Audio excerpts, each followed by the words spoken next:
2, worksheet 2. And Taylor, can you read that opening statement for us, please? An object starts from rest and speeds up at a constant rate while moving in the positive direction for 6 seconds. Awesome. Now, let's take a look at the graph on the left. First of all, Ellie, what kind of graph is this? A velocity versus time graph? It's a velocity versus time graph. So we need to keep that in mind when we take a look at the y-intercept and the slope of the graph, right? So what kind of motion, what can we say about the motion of this object? The object moves in a positive direction and increases speed at a constant rate. Cool, I like that. I had written up here the object starts at rest, it moves in a positive direction, and we know that because the line's above the time axis, and I said it was speeding up. And you said things like, as the time increased, the velocity increased at a constant rate, which is also true. Moving on, it says on the graph, draw a blue arrow from the time axis to the plotted line for each clock reading, t 0 seconds up through 6 seconds. So basically we're just going to draw, do you guys have colored pencils? No.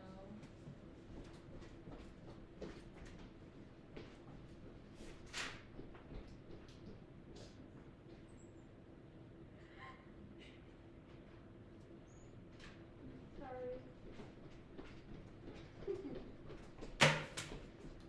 Now you have colored pencils. All right, so we did that at 0 seconds. At 0 seconds, how long is our blue velocity vector? 0. No blue velocity vector, but at 1 second, we go to here, 2 seconds, 3 seconds, 4 seconds, 5 seconds, 6 seconds. Taylor, in general, what's happening to the length of those blue velocity vectors? It's getting longer. It's getting longer. So, next question on here says each blue arrow of the velocity is a vector that represents the what? It represents the 2 seconds mark. The Velocity. Oh. at each clock reading. Cool. Why is there no blue arrow at time 0? Because we don't. There's a y-intercept. The y-intercept is 0, which tells us the velocity at time 0 is 0. which, because the object started at 0. Oh. What?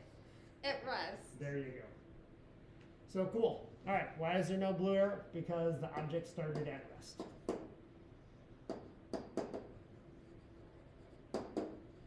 And we also could say, the velocity at time 0 was 0. Cool. Ellie, what did you notice about the length of the arrows? I think Taylor already It answered got this. taller. They kept getting longer, right? So the notice about the length of the arrows, they were increasing or getting longer.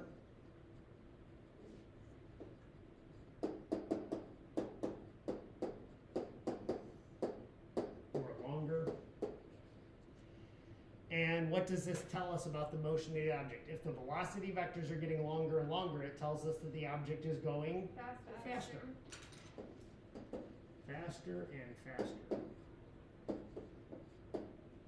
Now we just finished a lab the other day with the cars going up and down the ramp. If the car's going faster and faster on that lab, we would have said that the car was speeding up.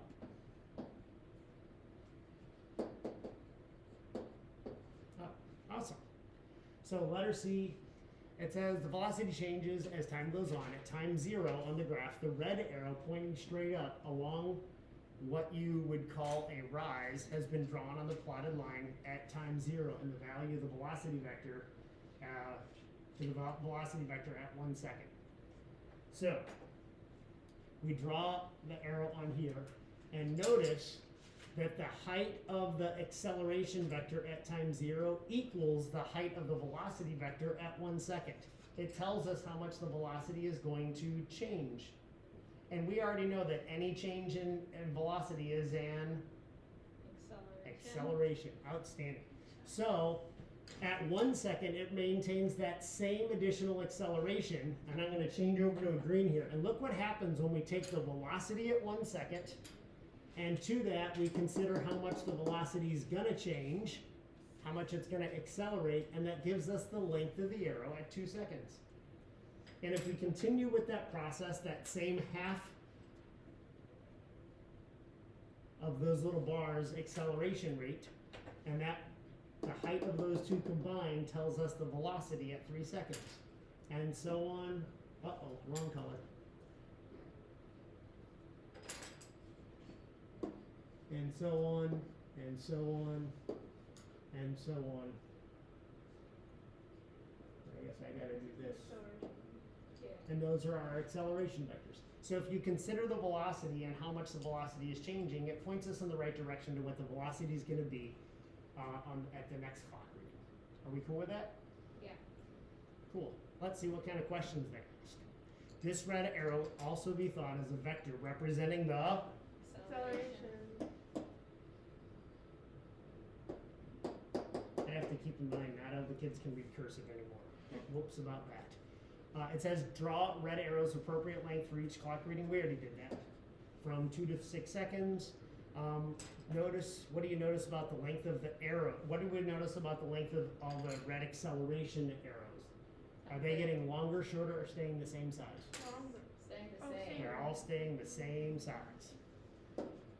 Same length. I just misspelled length. Oh no.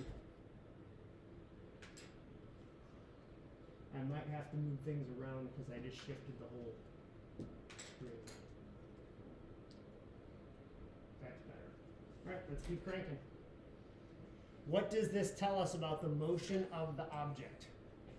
If the acceleration vectors are all the same length, the object must be experiencing Motion? what kind of motion? Acceleration. Yeah, acceleration. Speeding up? It's speeding up. So is the acceleration changing or is the acceleration constant? Constant. Or we could call it uniform acceleration. So you could say constant acceleration, or we could call it uniform acceleration. Have you guys ever heard the phrase uniform acceleration before? Yes. It says it on the top of the thing.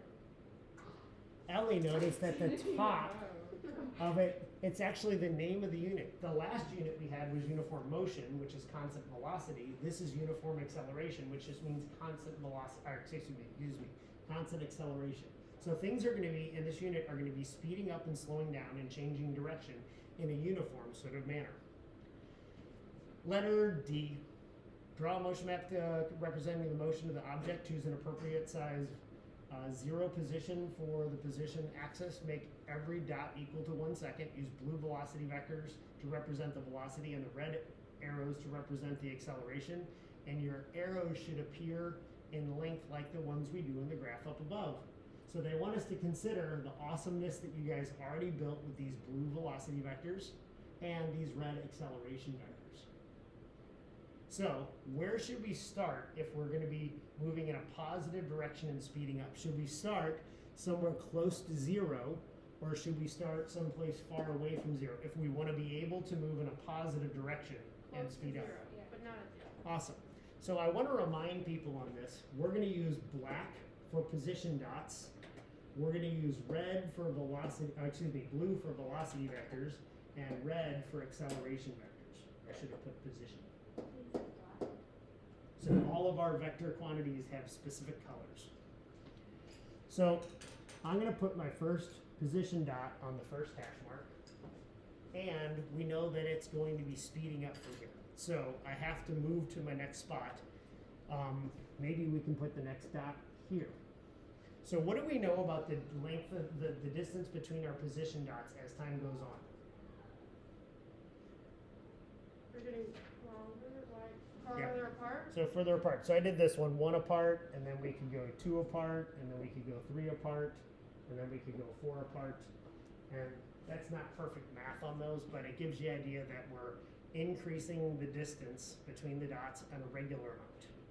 So based on the shape of the velocity versus time graph, how big should the velocity vector be at time 0? This is a little bit tricky. Well, they're What down should- 0, right? How big should the velocity vector be at time 0? 0. 0. Why does that make sense? Because at time 0, the object was Not At rest. at rest. It was not moving. And then after that, we had a small positive velocity, and a bigger positive velocity, and a bigger positive velocity, and so on. 1, 2, 3, almost 4. How about acceleration vectors? Was this thing accelerating at all during this process? When was it accelerating? A lot. The whole time. So we know that the velocity is changing here. So I'm going to go ahead and put an acceleration vector, and these are all going to be the same length. But what about at position at time 0? Is it accelerating at time 0? Can something be at rest and accelerating? Yes. What do we have to consider to be able to say something's accelerating even though it's not moving? Wait, ask it again? If the object's at rest, remember we put a position dot over here, right? But we didn't put a velocity vector on it, so it's not moving at time 0. Do we put an acceleration vector on there or do we not? Yeah. We do. We do. Does anybody remember why that makes the most sense? Because even at 0, it still had a acceleration, like An arrow? a change in velocity. The velocity has to change because at time 0 the velocity was 0, and what was the velocity a moment after time 0? 1. It was something that wasn't 0. Yeah. Right? It was just something. And for the velocity to have changed, it had to accelerate. Awesome. You guys did a great job on that.